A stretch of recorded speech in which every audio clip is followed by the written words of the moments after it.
The core has been making great progress. Hey, Pat, check this out. Guster?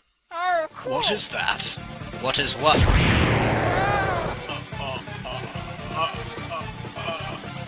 They didn't just... Oh, they just... Sans! What have I told you about using that thing indoors? Sorry, Dad, it was an accident. Oh my...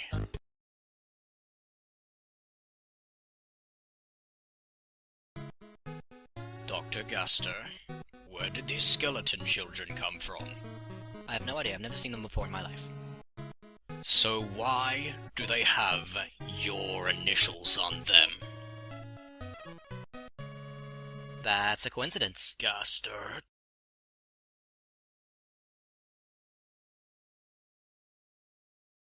Man, the Wi-Fi here sucks.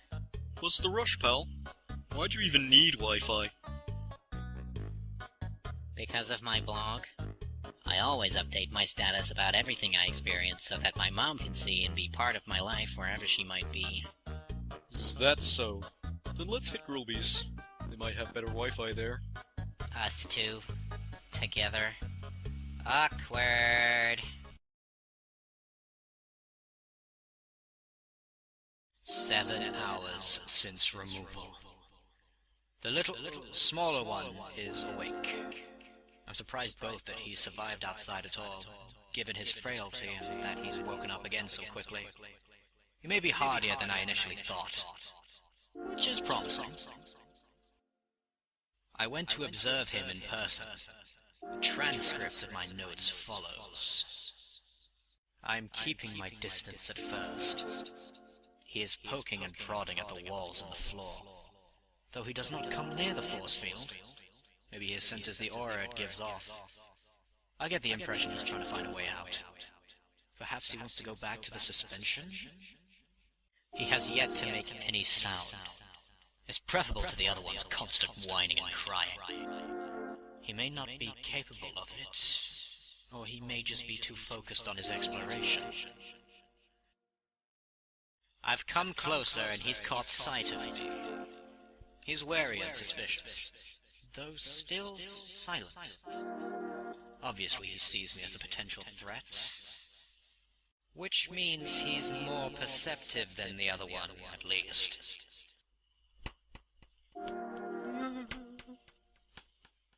I've taken another step closer.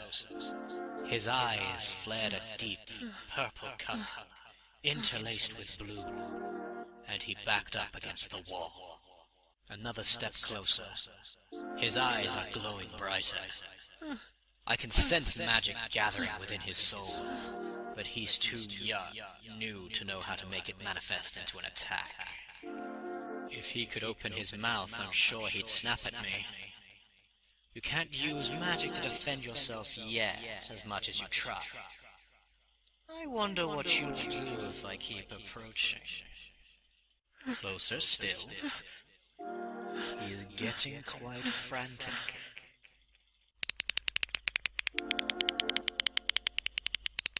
He's rattling his bones at me.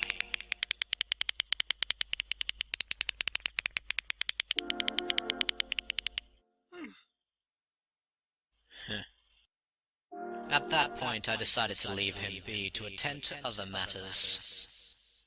The two of them differ strikingly in temperament. One docile, one hostile. Whether that will make things easier or harder, I will have to see.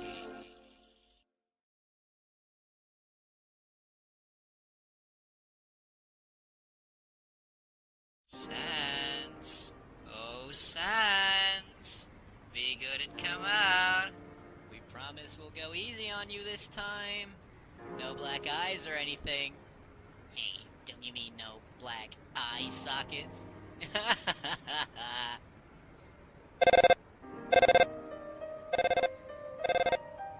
Oh, hello, Sans. This is a pleasant surprise. Did school finish early or something? Sans? Are you there, Sans? Is something wrong? Dad? picking on me again? They chased me, and they beat me up. They called me names, and... They joked about Mom. Dad, I'm hiding in the playground. What should I do? You... stay right there, okay? Found ya! Thought you could hide from us, huh? On your phone to your mommy, were ya? Oh wait, she wouldn't need a phone, would she? Dust can't talk. Guess you're all alone. Who's gonna save you now? Dad? So then, I assume you boys are the ones who've been bullying my son. I'd say it's nice to meet you all, but that wouldn't be true now, would it? I suppose you're all thinking about continuing this abuse no matter what I do. Well, if you are, I have a question to ask. Do you want to have a bad time? Because if you do, you can have it. Right here. And right now. Mommy! Hey, wait for us! There we are.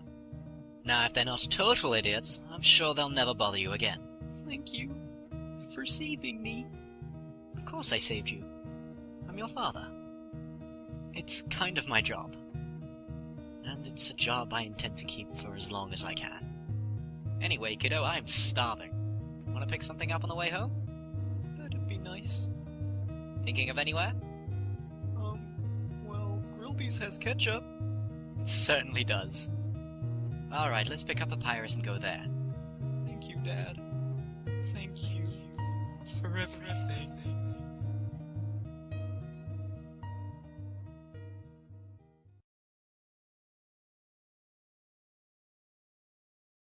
This is an unexpected development.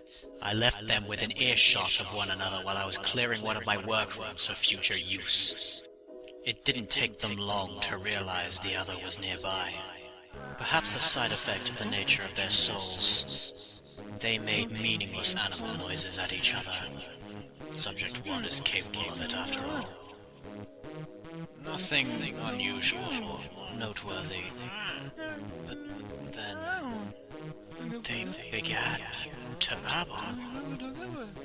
I could recognize the noises they were stringing together.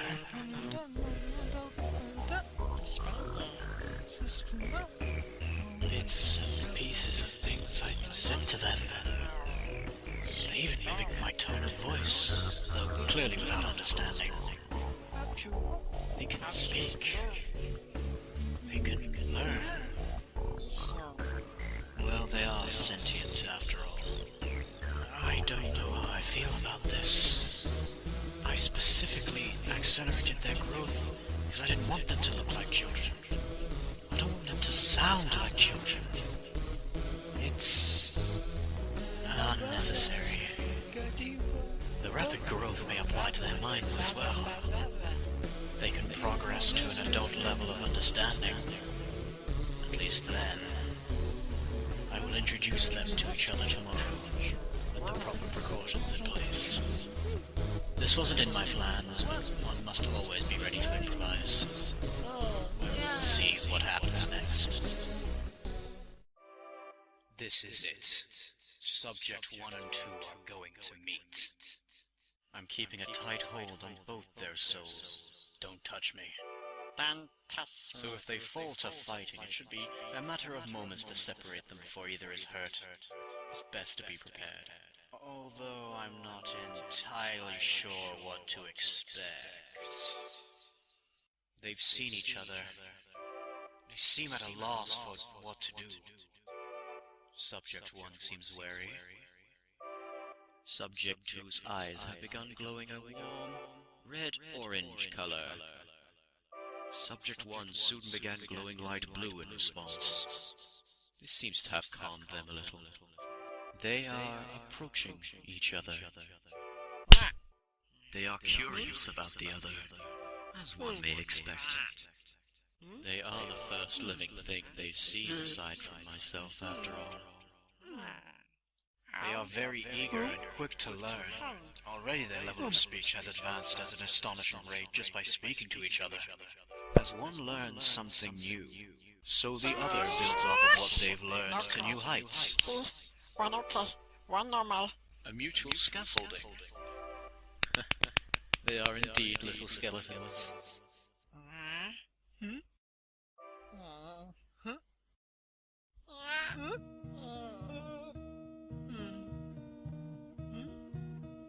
And they are getting very attached to each other very quickly. If I want the two to mature rapidly, leaving them together seems the most obvious choice. But at the same time, emotional bonds like this carry their own risks. On the other hand, though... Alright, that's enough. Perhaps those bonds can be exploited later, should the need arise.